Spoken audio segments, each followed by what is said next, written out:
Good evening. That was a bit of a short intro. I think I messed up myself, but hey, listen, it wouldn't be carnage. It wouldn't be football carnage if there wasn't any carnage on this channel. You guys are all very welcome. Thank you very much for joining us for a special edition of Transfer Carnage. This season, this summer promises to be quite the transfer window for Liverpool Football Club. We expect a lot of carnage, and I thought we start early this season, even though the season hasn't ended. A lot of stories going around, a lot of rumors, a lot of statements being made by reputable journalists. And I thought we have a little show and a little chat around all things transfers. Joining me, the very, very knowledgeable, the man, the myth, the legend himself, Evan Sacregard is in the building with me. Hope you're doing very well, my friend. Doing very well. It's a privilege to be here. I remember we had a similar chat last year around the same time. Liverpool got right down to work last summer as well. So I'm looking forward to both this chat and this summer. I am. I'm looking forward to the summer a lot. Going to work on my tan, in case you guys didn't know. You know what I mean? I'm looking forward to working on my tan, get a bit darker. You know what I mean? And yeah, of course, the football transfers. Always football transfers, right? You can't get enough. We can't get enough. Football fans, whether you're at the top, whether you're at the bottom, you just can't get enough of transfers. What's the reason for that, Ev? Is there a specific reason for that? It's just the excitement, isn't it? What is it? Transfers. It's culture of instant gratification. Grass is always greener. What any of these cliches you want to go by, but it's all part and parcel of the game. What did our great Jurgen Klopp say about the kids wanting Ferraris, new Ferraris? We don't want Ferraris. We want new toys, man. It could be cars. It could be play guns or something, or skateboard or whatever. We just want new toys. Everyone likes a new toy. Yeah, we're all kids at heart, and I think we are all kids at heart. Some more than others, but we're all kids at heart. Of course, joining me also.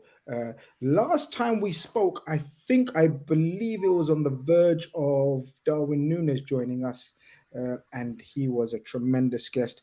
And you know what? Trying to go through sort of what he does, and it's a mission. So I've just got his Twitter profile up, guys. We have the amazing, the wonderful Zach Lowry. Here's his Twitter page. Make sure you go over and give him a follow. He's very worthy of a follow. Co-creator of BTLVID, where he does words for Betkoza. I don't even know what that is. Beyond the Pitch, BB Sport, Talk Sport. And today, again, we are honored to welcome back to Football Carnage, Zach Lowry. Hey, Grizz, doing very well. Glad to be back. Excited. Not much has changed since last time, although I don't have a blue check anymore. But not going to give Elon Musk the satisfaction. Don't you dare. Don't you dare. I didn't even consider it. But I'm incredibly excited to be here today and discussing what should be a very exciting chat. Absolutely. Before we get into the chat, guys, don't forget to like and subscribe if you haven't. We are very much on the road to 30K. I still can't believe that figure when I say it, but we are on the road to 30K. We're just under 2,000 away. We're hoping to get there. Like, subscribe, share if you like our content. Like if you like our content. And even if you're here as a hater or whatever, still like it because you're here now. What's the point of not clicking a button if you're here? Like, I don't see it. But yeah, Zach, before we actually got on, I was going to ask you, the last time we did speak on transfers was Darwin Nunez, who we signed from Benfica last season. And I remember us having a really healthy chat about him in terms of his strengths, weaknesses, how he would settle in the Premier League. Pretty much a whole season. Okay, 4 games left. What's your overriding opinion on how he settled in terms of the team pattern, in terms of him an individual as a person? From what you're hearing, seeing, reading, how do you think he's done? I think he's done fairly well. I think that people they needed to for sure temper their expectations. I said when I was here a few months ago that anybody who's going to be trying to measure Darwin's progress by comparing him with Erling Haaland, they're going to be disappointed. Haaland is simply just a different class. He's a generational talent. Darwin, I'm not sure if I'd put in that tag, but I do think that he's a very good player and somebody who has a lot of physical power, a raw goal scoring instinct, but certainly needs to train other aspects of his game, such as hold up play, such as not taking too long to make a decision, and of course pulling the trigger when necessary. There have been a lot of games that I've watched of his at Liverpool where it seems like he'll miss three of the easiest chances imaginable and score an absolute worldie. So yeah, very. I would say it's been a positive campaign for him.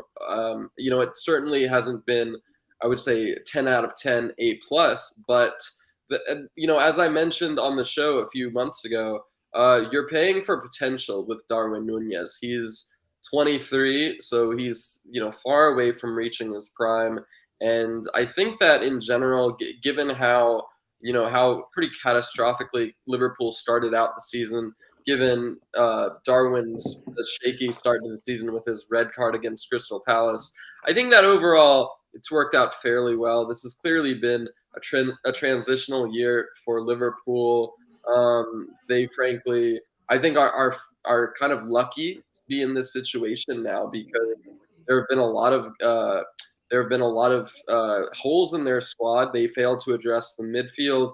They failed to address a lot of key areas, and have been able to also, I don't want to say get away with undeserved results, but a lot of games where they just about snatched a result. I think we saw that recently against West Ham. We saw that against Newcastle at the start of the season. But overall, I think that to be able to get European football, whether that's Europa League or Europa Conference League, I think that Champions League football is pretty much a pipe dream for Liverpool at this point. I think that would certainly be a positive achievement. And yeah, I think that Darwin, you have to admit, he has played his part in it. I don't think that there have been too many Liverpool players that really have stood out to me this season. I know that there have been a lot of players who have perhaps stood out for bad reasons, but yeah, for sure. Look, he's a work in progress. That's for sure. He's only going to get better under Jurgen Klopp, and I think that another thing is they're still working on trying to find his best role, his best in a Jurgen Klopp team. From what I've seen from the past few months, it seems like Cody Gakpo is definitely the more natural fit in the center forward role, that Firmino role with his hold up play and calmness under pressure. And that would mean that Darwin would maybe have to adapt to a second striker role or a left wing role. But yeah, overall, I think that he is going to be a very important building block in this Liverpool team. I think that they clearly need a rebuild. That's one of the biggest reasons why they've gone from challenging for a treble, a quadruple to where they are now. But I think that you look at guys like Darwin, Konate, Gakpo, Luis Diaz. There's definitely a lot of reasons to be positive if you're a Liverpool fan, and I do think that Darwin, he's going to improve a lot next season. Ev, I think work in progress is probably the best way of describing him, rather than the master of chaos and all of that titles that have been tagged along for him or with him. But I think one of the most important key points of his season for me is, in my opinion anyway, I didn't ever think he was going to come in and start every game, especially the range of forward that we had at the start of the season. Of course, the injuries meant he was thrust in straight away and just didn't help him because he didn't have the command of the English language. We play a certain way. We're so used to playing a front three in the way they played. I was always of the opinion he was going to have a settling in period. Like Fabinho in the midfield, Darwin was going to be sort of bedded in. Jota, Diaz, Bobby, and Salah was going to be ahead of him. Alas, the injuries, he was thrust in there, and huge responsibility, also backed up with an atrocious fall-off from a few other players. Considering all of that, what do you make of his first season already, almost? Yeah, I think when you add in every bit of context, I think you could say he's done about as well as you could expect. You can imagine that if this was Darwin Nunez coming into any Liverpool team of the previous 3 to 4 years, bar this season, it would have been an entirely different story, both for his stats and Liverpool's position in the league and in European football. So he's been a victim of circumstance at Liverpool. He's come into the most dysfunctional Liverpool team of the last 3 to 4 years. He's come into a Liverpool team that's done a lot of chopping and changing, both in terms of personnel. Just a Liverpool team trying to stem the bleeding as they were in free fall down the table. And for many months, Grizz, we know it better than anybody. He was sort of a shining light, the primary outlet in a team, a primary threat in a team that seemed to have forgotten how to play in their customary 4-3-3 shape. And now he's had to, he's dealt with all sorts of adversity. You keep in mind, like Zach said, he's very much a raw talent, a work in progress. So all of this culminating together at once, I think it's maybe a bit remarkable that he's managed to get to double digits in his attacking output.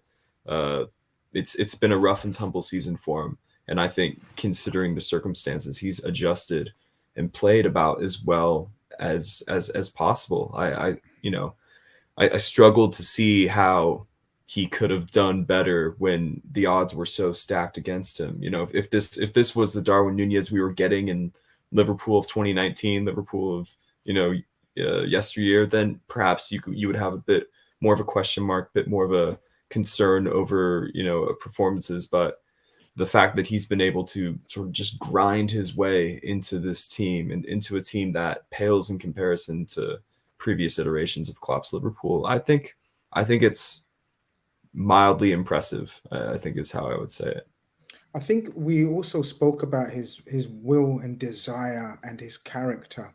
I remember us asking Zach, what's he like in terms of his character, personality, his drive, his will to win. And I think that will have been enhanced with this initial season and tested. And I think he will become much stronger as a result of it. We know he likes to answer back on social media, sort of, you know what I mean? Like in a social media type of way, like sort of the whole cupping to the ear and sort of celebrating and giving up the shush and the, I think he'll learn a lot on and off the pitch. And I think he's the type of character, without doing too much of a character check-up on him, but from what we've seen so far, he seems to be the kind of guy that's going to come back stronger with a desire to win.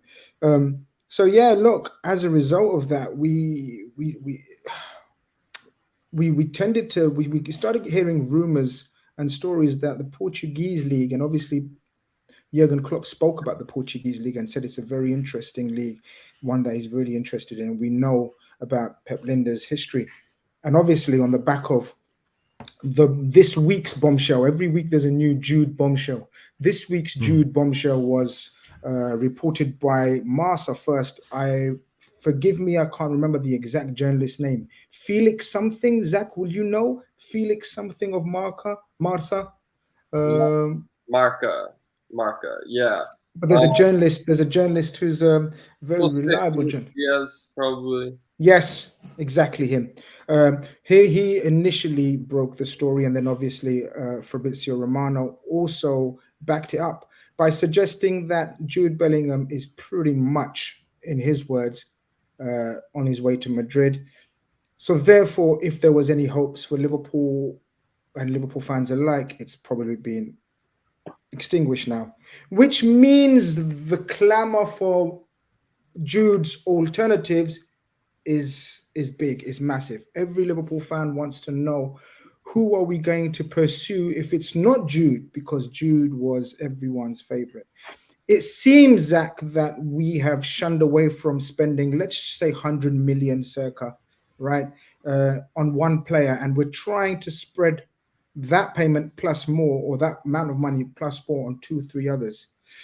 One of the names that have been mentioned recently, very recently, and I should have let Evan ask about him, because Evan is the one who's been clamoring for this guy and really excited about that, is Manuel Ugarte. Zach, give us some insight into Manuel Ugarte, Sporting Lisbon's DM extraordinaire. Yeah, so with regards to Manuel Ugarte, I started following him a few months before he went to Portugal. So yeah, he came to Portugal midway through the season when Famalicão they looked like they were going to be struggling against relegation. But yeah, he arrived in January and was very important in them going from potential relegation fight um, to actually finishing top half and challenging for the final European position. And it was no surprise that that talent only took a few months to be recognized. We saw teams like Benfica and Porto register an interest, but it was Sporting who won the race. So yeah, generally, I would say a positive first season. Wasn't always a starter, but he actually got a chance to be utilized frequently in the starting lineup due to Joao Palhinha's injury issues. So yeah, was brought in kind of as a long-term Palhinha replacement, but actually got a fair amount of minutes. And with both Palhinha and Matheus Nunes leaving this past summer, Ugarte has definitely taken his responsibility to another level, and I would certainly say has been one of the best players on Sporting's entire team this season. He's a very intelligent player, somebody who what I would definitely like to call him is a big game player because he's always somebody who stands out in the big occasions. We saw that at the start of the year in the 2-2 draw against Benfica. We saw that in both of the matches against Arsenal. Obviously, he did get himself sent off, and I do think that his discipline and keeping a cool head, that's something that he certainly needs to work on. Something that's still, perhaps it's taking a while to adjust going from the Uruguayan league and making his way to Europe. So I do think that while he does need to work on that and not making so many rash tackles, yeah, the fact is I do think that he's going to get a Premier League move soon. He is fearless on and off the ball. He's a great tackler and really good at recovering possession and preventing a counterattack from emerging. He's never afraid to just go into a challenge and recover a loose ball. But with that being said, he's far from just a midfield destroyer. He's really skilled at carrying the ball up the pitch, protecting it. Maybe not at the same level as Matheus Nunes, but he is a very skilled ball carrier, and I think that he's definitely been tasked with that role a lot of times, whether playing alongside Hidemasa Morita or playing alongside Pedro Gonçalves. And I think that his experience alongside Gonçalves has been impressive because Pedro Gonçalves is very much an attacking midfielder, and a lot of times out of necessity, Ruben Amorim has had to field him as a central midfielder alongside Ugarte. And what that has meant is that Ugarte has to be a lot more responsible in winning the ball and protecting his team out of possession.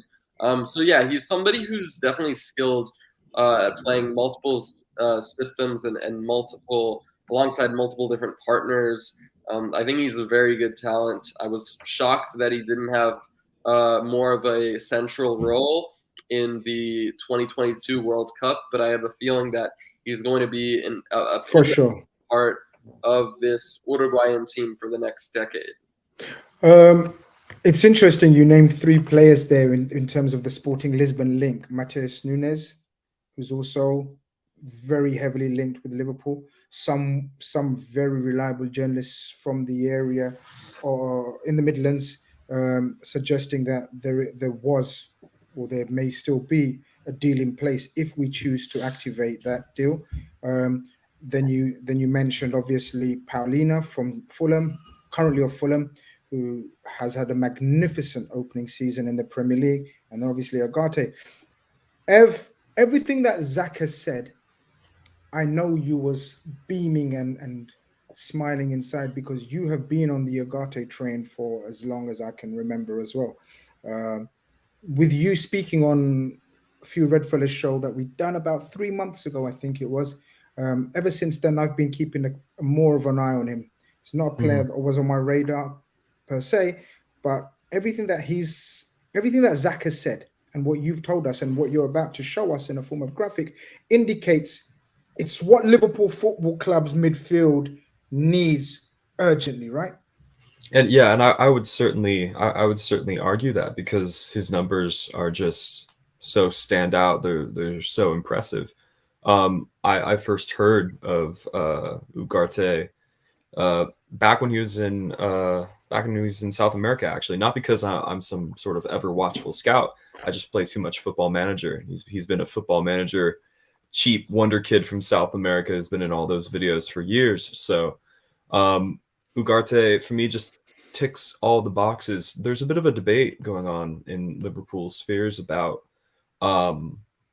what sort of midfielders should Liverpool prioritize, and this was a debate that was happening even in Liverpool's previous more accustomed shape, the 4-3-3. Now that we've switched to a new shape, the debate has taken on a different sort of edge altogether.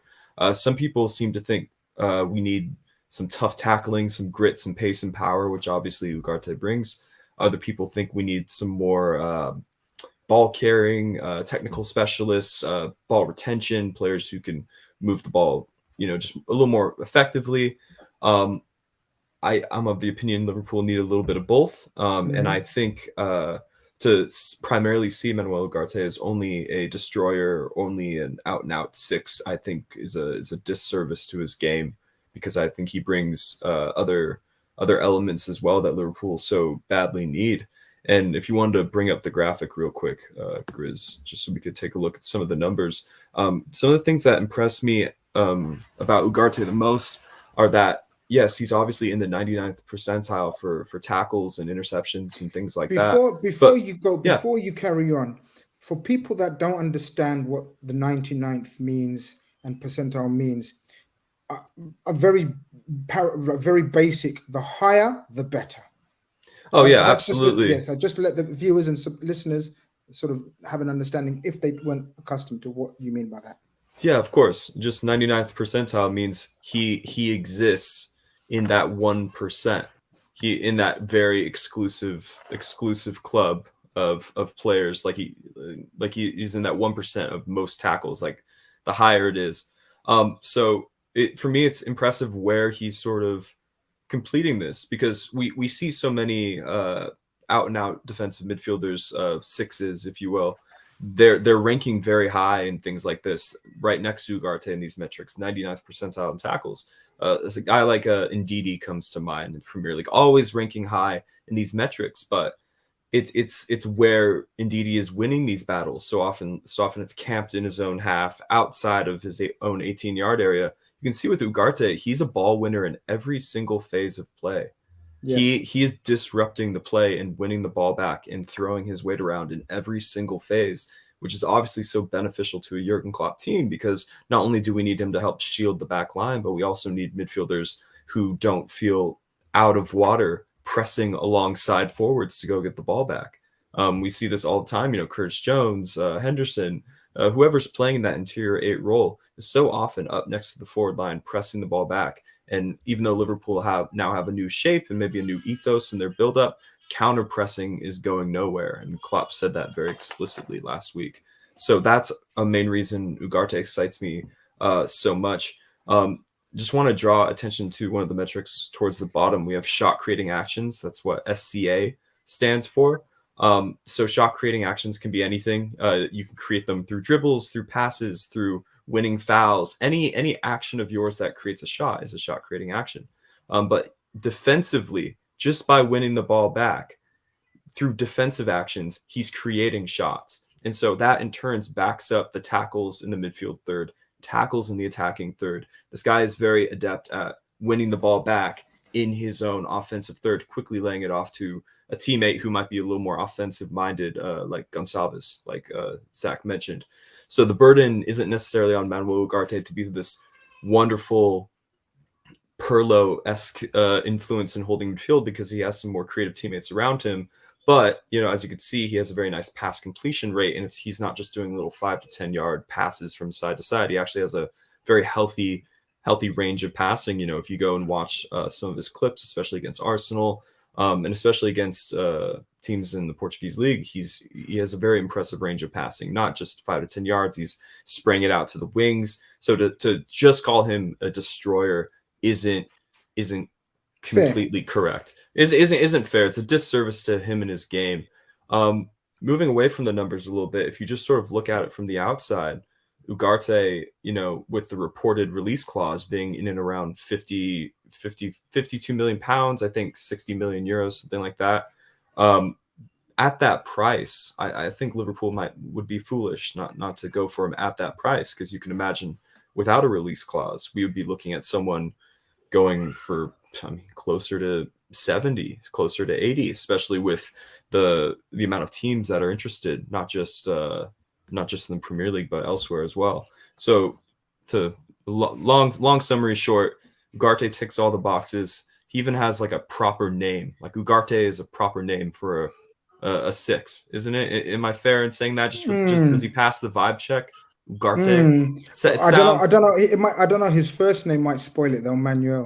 Yeah, but Balances Ugarte, okay, it's synonymous with Gattuso. You know what I mean? Okay. It's just, I don't know. Maybe something about the G in it. You mentioned Gattuso, and obviously people always look for similar players of past glories who they can compare stylistically to. I see so much of a Javier Mascherano in him, guys. Don't know what you guys think. I saw the 5-6 times I've seen him for a full 90 minutes, full of tackles, ferocious tackles, left, right, and center. Yes, he's got that spark in him and that sort of uncontrollable almost at the moment, but he's young, and under the right coach, he'd flourish. Now, obviously, the next question after that is, okay, he fits the profile. He definitely, I like what you called him, actually. Hold on, what was this? You called him a roaming disruptor, which I think is more fair than a destroyer, because when we think of destroyer, we just think of someone who sits in the hole and camps out and just wins the ball back for fun. He roams around, like I'm saying, he's winning these tackles in every single phase of play and creating offensive situations from doing so. So I called him a roaming disruptor, though it's more of a tongue-in-cheek sort of thing. Zach, then the question arises, is there any reliable links, reliable sources that are suggesting that Liverpool FC is interested? Just put it out there, it's not a name that I've personally heard, but the reason why it got my attention is this young journalist, B. Kuchman, who says Ugarte has the okay from the management staff for a move to LFC, but now it's down to LFC and the negotiation with Sporting. Ugarte would love to play for LFC, and that could help negotiations, but it won't depend on him 100%, suggesting that Liverpool are still deliberating making a move for him, but the player himself would be definitely up for it. Now, the reason why I the reason why I highlighted this particular journalist is this is the journalist that initially broke the Darwin Nunez story as well.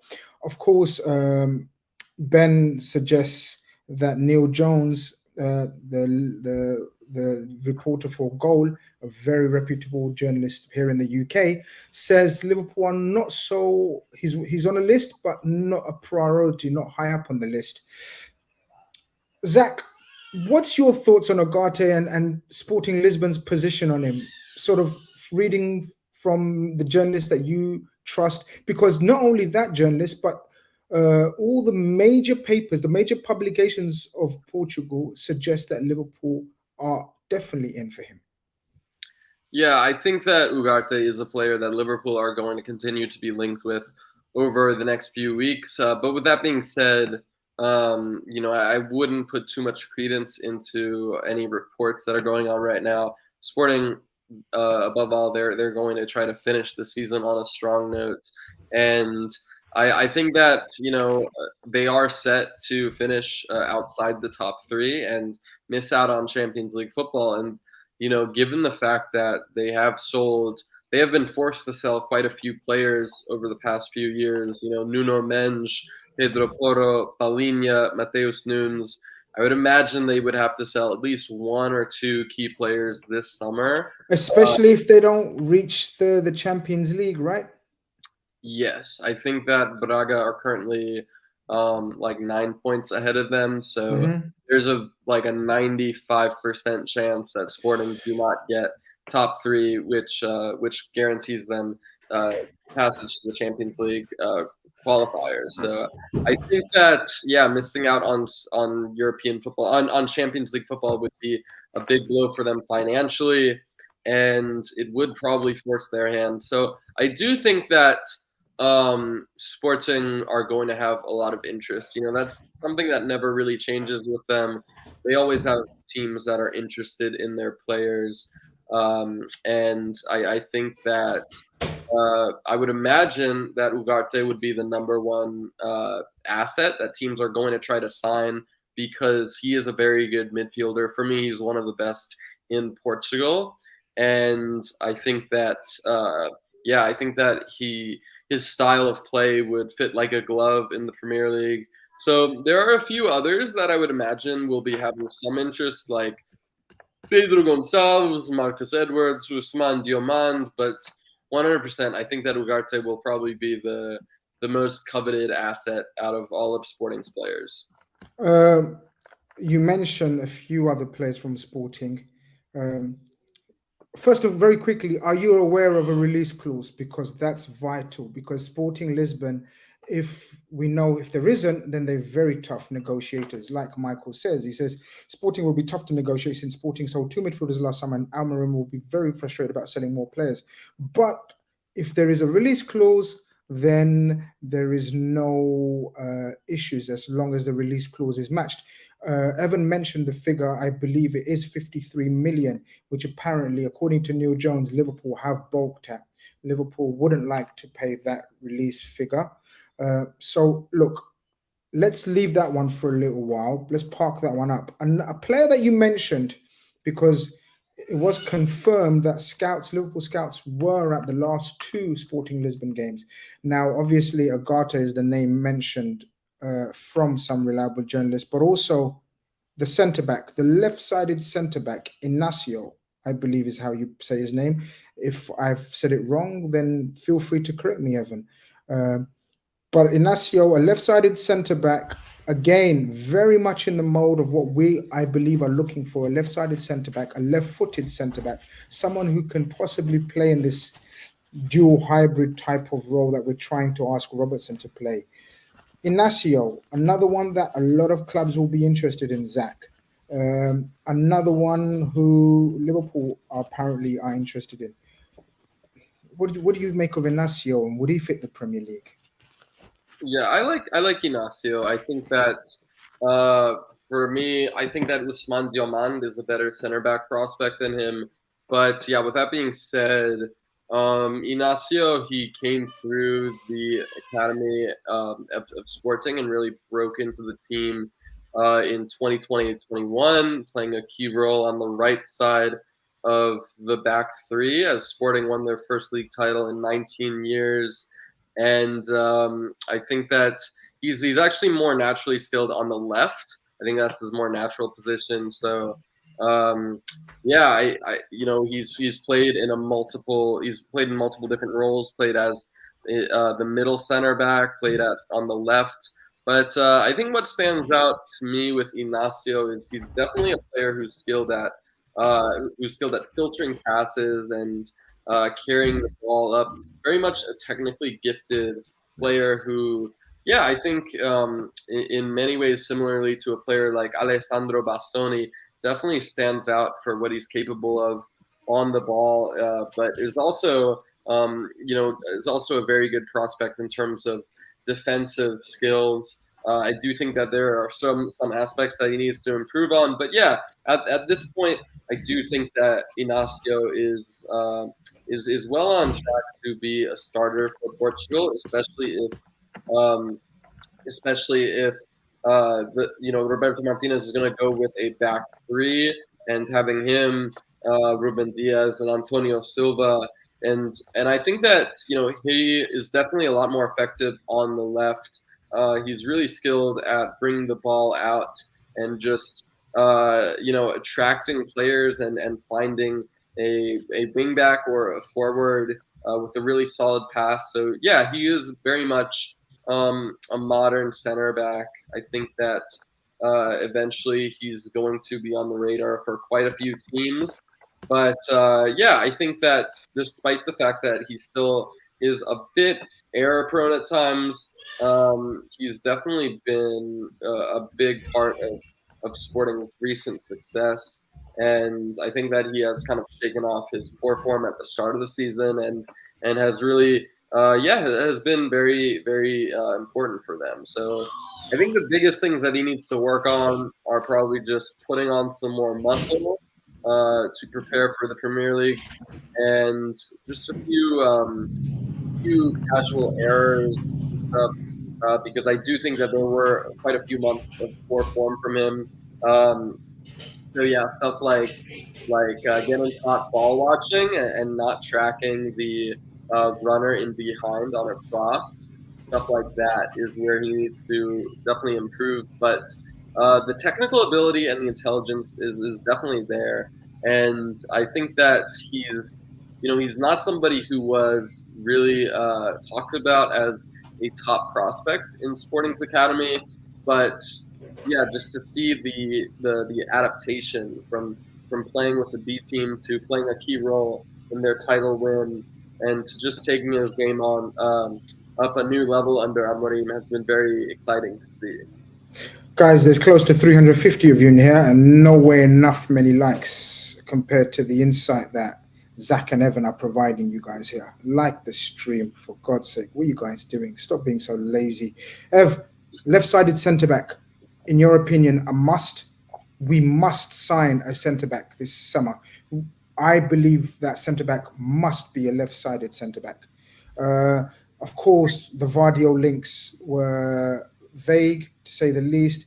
Price range, very difficult to sort of envisage us going for him. Your thoughts on Inacio? Inacio seems to be getting, his name tossed around with, all the lists of elite center backs in European football, elite young center backs in European football, I should say. Everyone loves an academy kid. I like that he spent pretty much his entire career at Sporting. I read somewhere that he actually was apparently about to sign for Benfica's academy before he went on to sign for Sporting's academy, but his dad's car broke down on the way to his trials with Benfica, so he actually didn't end up joining Benfica. That's probably a tough one for Benfica fans to swallow if that is true. But in all seriousness, do Liverpool need a left-footed center back, specifically Inacio?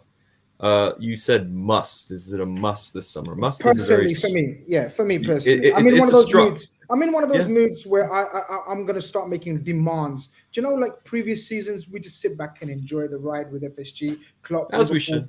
But I feel as though I'm going to start making demands, especially after the heartbreak of Jude. Oh, absolutely. We tanked for Jude Bellingham, to use the American term, but it didn't end up happening. I still don't know if must is the correct word. I definitely think it's a concern, given how Robertson and Tsimikas both seem to have struggled to adapt to a left-sided center back role in possession. They've both been caught out in the exact same way in the small sample size. Obviously, Robertson's had 3 games there, Costas just the 1. But I noticed people finding space in behind them because they didn't know how to hold the line with the more traditional center backs of Konate and Van Dijk. So I think similar problems there. Can the two of them figure it out? A whole summer of preseason, can they become more ingrained, and can they shore up their tactical nuances in this new back 3 shape? Sure. And maybe, you would argue that with players good as Andrew Robertson, you maybe try to extract that out of him rather than going and looking for it in the market. Because, I'd point out, to people who want, left side center back starting instead of Robertson, there is a trade-off there. You do lose what Andrew Robertson can provide going forward. And what we've seen in this new shape from Liverpool is, although it's Robertson in the back three in build-up, he's still found himself overlapping the left winger, whoever it is. He still finds himself going further up the pitch. So you would lose that a little bit. You know, is Inacio the player you want doing that? Is Gvardiol the player you want doing that? Is Evan Ndicka the player you want doing that? So I would urge people to think about that. But at the same time, I see the logic defensively for going for a center back who is actually a center back. But it's a complicated question, and I think our sample size of Robertson and Costas in this new shape is a bit too small at this point. We have what in this game, in this new shape, 4 or 5 games tops. 5 games, yeah. It's a small sample size for me to say absolutely let's commit 40 to 50 million for Gonçalo Inacio. But as a player, if you're just at context aside, you know, absolutely, you know, take your pick between him and Antonio Silva for who's been the standout young center back in Portugal this season. I think they've both done incredibly well, and I would be happy with either. We must address the super chat I've missed, and someone's reminding me in capital letters, read the super chats out. I love when people make demands. See, I'm making demands of FSG. People are making demands on Football Khanage, so it's a win-win situation. Circle of life, Chris. Exactly. Hey all, Gandahar says, hey all, off topic, but are you guys worried about Nunez, especially with Gakpo doing so well in the center? Diaz, Gakpo, Salah would be fire. These are, Grizz, these are the headaches. These are the headaches we asked for. Are they not? You know, oh no, my other new signing is too good, and now this new signing doesn't play as much. I mean, this is kind of what we asked for before we had no choice. You know, these are you know, good headaches. These are those headaches like freaks enjoy. Like normally you don't enjoy a headache, but these are the ones that bring it on. Like the mad people out there that enjoy headaches. This is one of those. Yeah, like my diamond embezzled shoes are laced too tight. You know what I mean? These are the sort of issues that clubs with depth have. To answer the question, though, I do think these days Gakpo is first name on the team sheet for Liverpool. I think he's been that good in a central role. And I think we've looked infinitely better with him playing through the center. Is Nunez a victim of that? Sure, but we're a team at the end of the day. So Nunez needs to find a way to fit in. We come to hopefully some better news on the new transfer links in terms of reliability and positivity. Obviously, we started off with the Jude stunning bombshell of this week. Then we've spoken about Ugarte, who Neil Jones has cooled off some Liverpool fans' optimism in terms of saying he's not high on the list. He is on a list. And then Inacio, Zach suggests maybe isn't quite ready to make that leap into a club like Liverpool. Maybe needs another season or two. Well, how about signing a World Cup winner in the prime of his career from a team that has done amazingly well this season, exceeded expectations, has experience of the Premier League? So if Neil Jones is suggesting Liverpool are looking for Premier League experience, then everything I've said fits the profile of Alexis McAllister. Is that how you say his name? It's not McAllister, it's McAllister. Mr. Zach Lowry, Liverpool, and this is one I personally have heard of as well, of interest. I was made aware of the interest about 3 weeks ago when I tweeted it. And since then, I believe we have made contact with his club and agent last week. And I believe the talks were favorable. Zach, if Liverpool announce the first signing of the summer as Alexis McAllister, that is not a bad way to start off Transfer Khanage for 2023. Yeah, 100%. I think that Liverpool, this is something that goes without saying, but the fact is Liverpool, they need to focus on the targets that can improve their team more than the stars, okay, more than the big names. And of course, that's something that Liverpool have generally done well. But I think that, midfield has to be the biggest priority. They need at least 2 midfield signings. And I think that McAllister would make a lot of sense.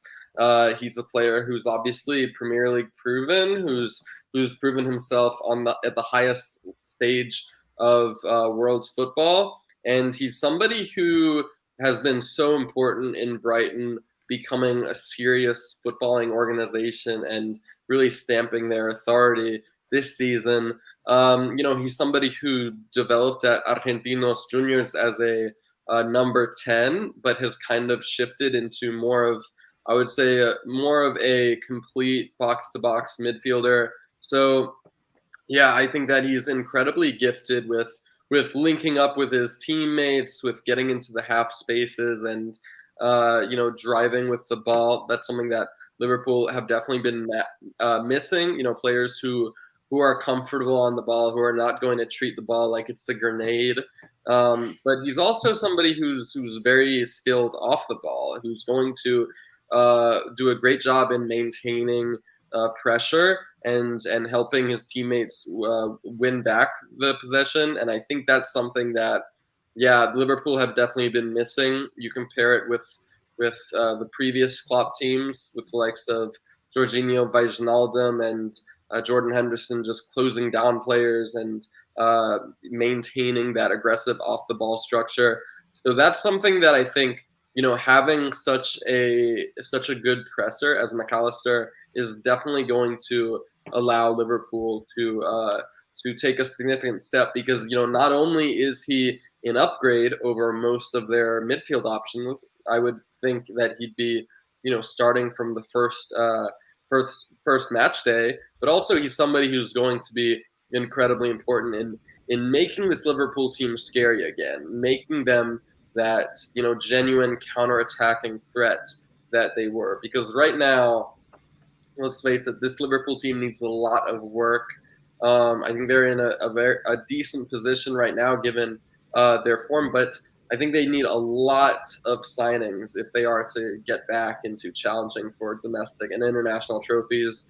But yeah, 100%. I think that McAllister would be a very good building block, not just for the short term, but for the long term, and somebody who would really fit Jurgen Klopp's style to a T. Encouraging words from Zach on Alexis McAllister. Over to you, Ev, for the lowdown and the rundown in terms of numbers and percentiles and all that kind of business. Yeah, so just percentile wise, in terms of stats, he has good stats, but it's not the absolute monster outlier that Ugarte is. Obviously, Ugarte 99th percentile everywhere. This is more back down to earth. But again, what do stats mean unless they're applied to real life and real life systems? So the two must be a sort of a yin-yang connection. I always have to say that before people accuse me of watching the game through a calculator, which I only sometimes do occasionally. So Alexis McAllister, pretty much going to echo pretty much everything Zach said, just hopefully do it in my own words so I'm not plagiarizing too much. When he was first getting linked to us, Grizz, this was before we had transitioned to our new shape. And, I was imagining him in the 4-3-3, as maybe the left-sided 8 or the right-sided 8. And I was like, okay, yeah, this is appealing. I like this. I would definitely appreciate this siding. But as soon as we switched to the new shape and the signings intensified, and I saw just how industrious and high up the left-sided 8s were going. In this shape, it's mainly been Curtis on the left and Henderson on the right. I began to sort of salivate at the idea of the transfer. I think him as the more interior 8 on the right or left side. Take your pick. I'm not particularly concerned with either side. I think he would be an instant hit. Like Zach says, I think he waltzes straight into the first team. Been one of the best midfielders in the Premier League for me this season. I think he speaks well to Brighton's high efficiency rate, just in terms of how they're running their club. Lots of data-driven and analytical-based recruitment. There was an excellent piece in the New York Times a few weeks ago where they interviewed Tony Bloom, and they talked to him about how he's running the club and how much faith there is in sort of data and analytics. And it reminded me of a different time and a different era with a certain Michael Edwards, but let's hope we can get back to that ourselves. Anyways, I'm very, very hyped about a potential move for Alexis McAllister. I'm very hyped about what he could bring sort of in those triangles that we're playing. Liverpool, we're sort of finding more joy through the middle. I'm sure you noticed at Grizz against Fulham, there was multiple instances where all three members of the front line were dropping in and receiving the ball in the half spaces more centrally. We saw Diaz do it very effectively. And you can also see where, no disrespect to Jordan Henderson, because Lord knows he gets enough of it already. You could see what an upgrade Alexis McAllister would be on Jordan Henderson in and around 5 to 10 yards. Henderson is, good at covering ground. He's got the drive, intangibles, pressing intensity, all of those things. I think Alexis McAllister does it to a similar level while also boasting more of an end product, more of a cooler head inside 30 yards. So I think he would be an absolute hit signing for Liverpool. I love all your percentiles and numbers and everything, and they've educated me in the recent months so much. But I love the way you describe the players. I'm more keen to know what you call this fella, and you've called this fella the industrious creator. I love that title you've given him, because ever since it came to my attention that we are interested in McAllister, I've been trying to study him as much as I can, and obviously then, just like the Ugarte, people want to know about comparisons and comparative styles. I'm not sure about comparative styles. Something that came to me, and I don't know if you guys agree, I think not obviously of the level yet, because this player has won it all for a number of years, but it reminds me a lot of Kroos, the German player. That's one of the example comparisons I looked at. He almost, and then obviously the namesake McAllister, Gary McAllister for Liverpool, would often pop up pretty much everywhere on the pitch. And the way you guys have described McAllister, he can almost play across that midfield sort of positions in terms of play as a part of a double pivot, as a lone six, although that wouldn't be his ideal position, as an 8 or a double 8 as we seem to be playing, or a double 10 as we seem to be playing. I think 24 years old age, a World Cup winner already, Premier League experience, and the fee is believed to be around 50 to 60 million. I think this is one of those no-brainer type signings potentially. And look, again, what caught my eye was, let's get this up, was, again, you always try to look for the reliable journalists. When it comes to sort of Uruguayan, Argentinian, South American journalism, this fella, C.L. Merlo, is one of the top journalists, and he says at the moment, everything seems to indicate that Alexis McAllister future will be at Liverpool. The fee talked about is 60 to 65. Fair enough. I probably think it's going to be 50 to 60. Liverpool have offered a contract until 2028, which is what I believe we done last week at some point as well. This looks very good. This looks like a signing that Liverpool will be adamant, try to sew up very quickly, because there will be a lot of interest in him. In terms of profile, in terms of suitability, I think it probably suits us more than, let's say, a Manchester United, who are rumored to be linked with him. The exact player that comes to mind when I think of him is Gundogan of Man City. I'm so glad you said it. I was waiting for you to say it, Grizz, because you said Kroos, and I was like, same country, national teammate, but I think Gundogan is Gundogan, most recent. Yeah, it's absolutely. And we all know what Jurgen Klopp thought and how he utilized Gundogan. And I think McAllister would probably have a similar impact. But yeah, this is one we have to end on a high. This is one I think that gets done. I'm pretty adamant that this one gets done, and that would be a wonderful start to the summer. But Evan, that's not only what we need. We need more, wouldn't we? Me and you were speaking off air. It's not about sort of single players' attributes.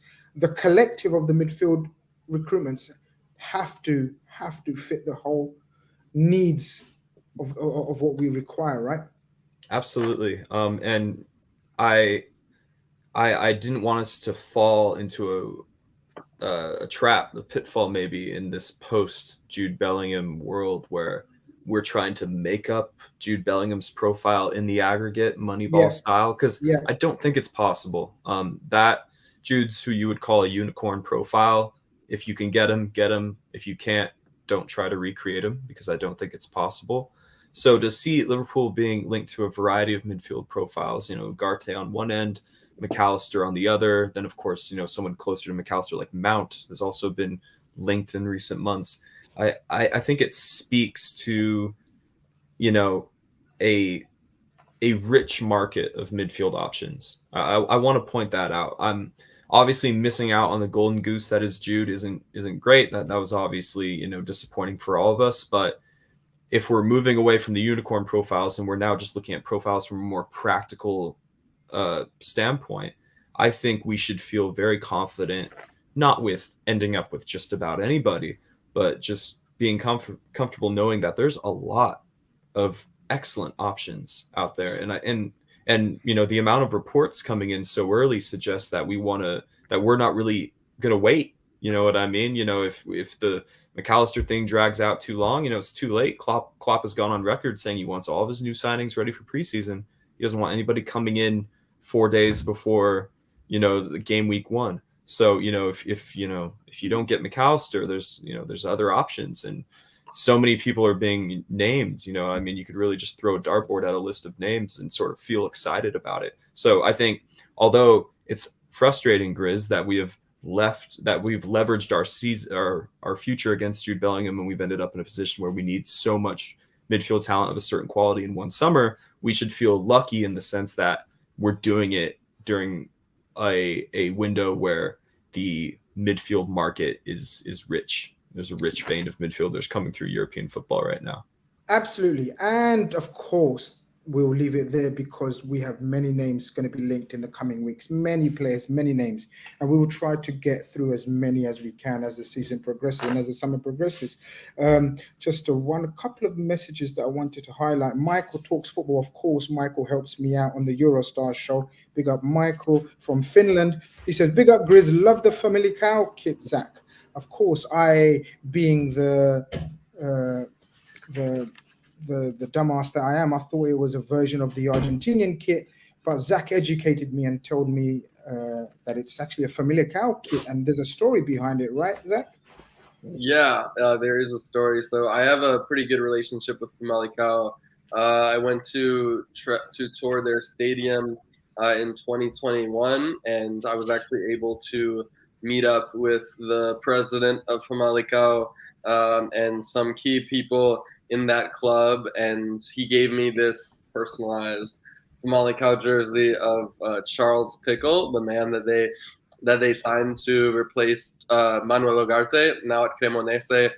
But yeah, they've had a very good second half of the season as usual, and are currently 6th, I believe, challenging for European football, and have their biggest game today in maybe a few decades, because they're going to be playing Porto in the Taça de Portugal semifinals. Need to erase that 2-1 deficit from last week at the Dragão. So big task ahead, but I'm going to be rooting for them, and hopefully they can get it done and advance to the Taça de Portugal final and play Braga.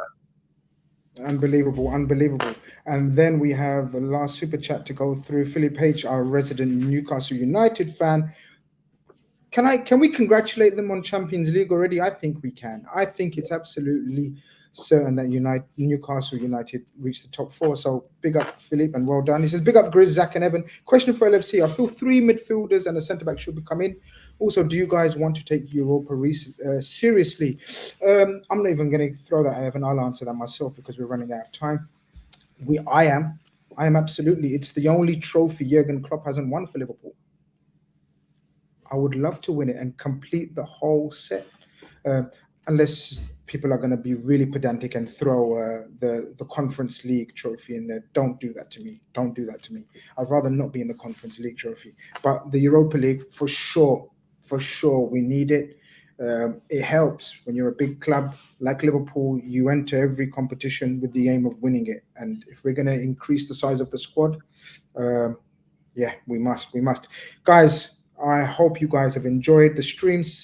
Like the stream if you haven't, subscribe if you haven't. As I said, road to 30k is on. This is just the first of many transfer carnage shows that I believe we will be having, because I believe there will be carnage in the transfer market, not just Liverpool specific, but European Premier League specific. But we will be focusing on just the Liverpool specific on this particular show. I'd like to thank Evan. don't really need to thank Evan, but of course I do need to thank Evan because his time is precious and I know he needs to get to work. Evan will catch up hopefully on Sunday, possibly, probably. Yes, sir. Excellent, excellent. And of course, I must thank the wonderful Zach.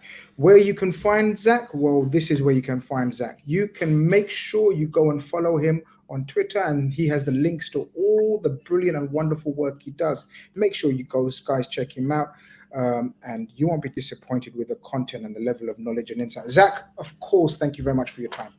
Thank you so much. It was a pleasure as always. Guys, this has been Transfer Khanage. We will be back. Well, God knows when we'll be back. Until the next bombshells from Fabrizio and the like. Until then, take care. Peace out.